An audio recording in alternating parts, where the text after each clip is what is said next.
भाइयों और बहनों, राष्ट्रपति जी ने आपातकाल की घोषणा की है। इससे आतंकित होने का कोई कारण नहीं है। आप सभी गहरे और व्यापक षड्यंत्र से अवगत होंगे जो उस समय से रचा जा रहा है जब से मैंने भारत के जनसाधारण के लाभ के लिए कुछ प्रगतिशील उपाय करने शुरू किए। प्रजातंत्र के नाम पर प्रजातंत्र के काम को ही नकारने की कोशिश की जा रही है।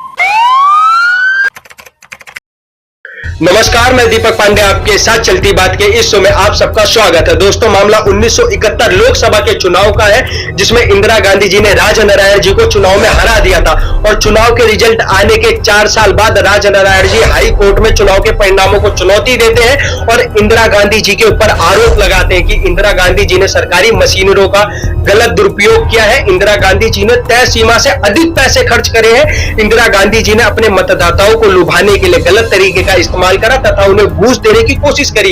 इन्हीं सबको मद्देनजर रखते हुए 12 जून 1975 को इलाहाबाद उच्च न्यायालय ने इंदिरा गांधी जी को दोषी करार दिया और प्रधानमंत्री पद से बेदखल कर दिया और सभी पद से बेदखल कर दिया। यहां तक कि गली मोहल्ले के पार्षद तक का चुनाव नहीं लड़ सकती थी। इतिहास में पहली बार हुआ कि किसी प्रधानमंत्री को इतनी बुरी सजा दी गई हो कि भैया वो 6 तक कोई चुनाव नहीं लड़ सकता है। लेकिन इंदिरा गांधी जी ने भी इसको मजाक में लिया और 25 जून 1975 को भारत के अंदर आपातकाल लागू कर दिया गया और 21 महीने की यह आपातकाल इतना दर्दनीय रहा है कि इसको आप सोच नहीं सकते, क्योंकि इसमें सबसे पहले मीडिया पे प्रतिबंध लगा दिया। मीडिया कुछ दिखा नहीं सकता, सरकार का अत्याचार नहीं बता सकती। सरकार के अगर अत्याचार को बताती है, दिखाती है, तो 2 मिनट में उसके न्यूज चैनल, उसके पत्रकारों पे बैन लगा दिया जा रहा था, उसके चैनल को बंद कर दिया जा रहा था, उस न्यूज़पेपर पे बैन लगा दिया जा रहा था और उसके बाद विपक्ष के सभी नेता जो भी अगर इनकी आलोचना कर रहा था, सबको पकड़ पकड़ के अंदर कर दिया जा रहा था। जितने भी विपक्षी नेता इंदिरा गांधी के खिलाफ बोल रहे थे, सबको पकड़ पकड़ के अंदर कर दे रहे थे जेल के अंदर में। और नेताओं को छोड़ो, अगर कोई आम आदमी भी अगर सड़क पे खड़े होकर बोल दे कि भैया इंदिरा गांधी जी की सरकार बेकार है और इंदिरा गांधी जी की सरकार बदलनी चाहिए, तो उसको भी 2 मिनट में अंदर कर दे रहे थे। आम जनता तक को बोलने का अधिकार नहीं था और आम जनता के भी अधिकार उनसे छीन लिए गए थे। और हकीकत कानून का सबसे ज्यादा दुरुपयोग इस 21 महीने की इमरजेंसी में करा गया और इस 21 महीने की इमरजेंसी में इनके सुपुत्र संजय गांधी जी ने नसबंदी अभियान चलाया, जिसके तहत 62 लाख लोगों की नसबंदी करी गई।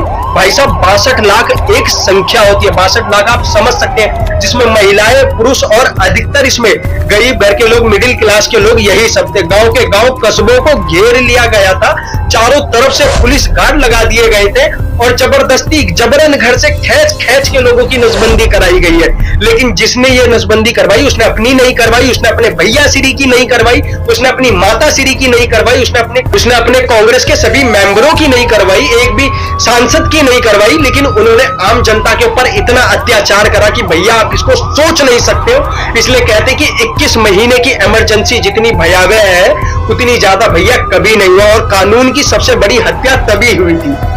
आज ये बात बोलते कि संविधान खतरे में है, संविधान की असली हत्या 25 जून 1975 को हुई थी। जाहिर सी बात है, संविधान की असली हत्या इसे बोलते हैं। संविधान की हत्या 1990 में हुई थी, जब कश्मीरी पंडितों को घर से निकाल के उनका बलात्कार और उनको गोलियों से भुनवा दिया गया था। 1990 में ये संविधान की हत्या हुई थी। 1985 में राजीव गांधी जी बयान देते, जब कोई बड़ा पेड़ गिरता तो धरती हिलती है, और धरती इन्होंने हिलाई कैसे, हजारों सिखों को इन्होंने बीच चौराहे पे जिंदा जला दिया, लाखों सिख मारे गए, जिसमें हजारों बच्चे मारे गए, हजारों बड़े बुजुर्ग सब मारे गए, और उसको बोलते संविधान की हत्या। 1966 में गौ रक्षा की मांग कर रहे करपात्री महाराज जी सिर्फ गाय की रक्षा चाहते थे, लेकिन इंदिरा गांधी जी ने उनको भी गोलियों से भुनवा दिया। संविधान की हत्या तब हुई थी। आज 2014 से 2024 के बीच में कोई हिंदुत्व की बात करता है, कोई भारत की संस्कृति की बात करता है, तो आज इनको संविधान खतरे में लग रहा है। और इनकी माता श्री, इनके दादा श्री, इनके चाचा श्री, सबने मिल के भारत के ऊपर इतना अत्याचार करा, भ्रष्टाचार करा, घोटाला करा, तब संविधान खतरे में नहीं हुआ। और आज संविधान खतरे में, वो जर्मन में बैठा जर्मनी का पिल्ला, जिसके बाप का पता नहीं है, ध्रुव राठी। हकीकत बोल रहा हूं, आप चाहे गूगल पे जाइए, विकिपीडिया सर्च करिए, इसके बाप का नाम अगर आप सर्च करोगे, वहां पे शून्य अक्षर में लिखा दिख जाएगा, ज्ञात नहीं। ध्रुव राठी का बोल रहा हूं भाई मैं।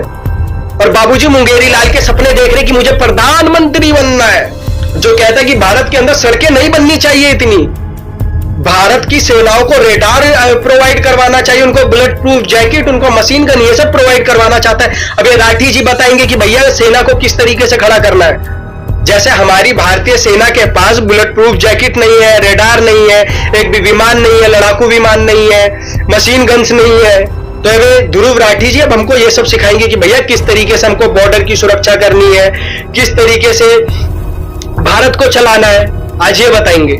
बाकी यह वीडियो आपको कैसी लगी कमेंट्स बॉक्स में जरूर बताना। जय हिंद, जय भारत।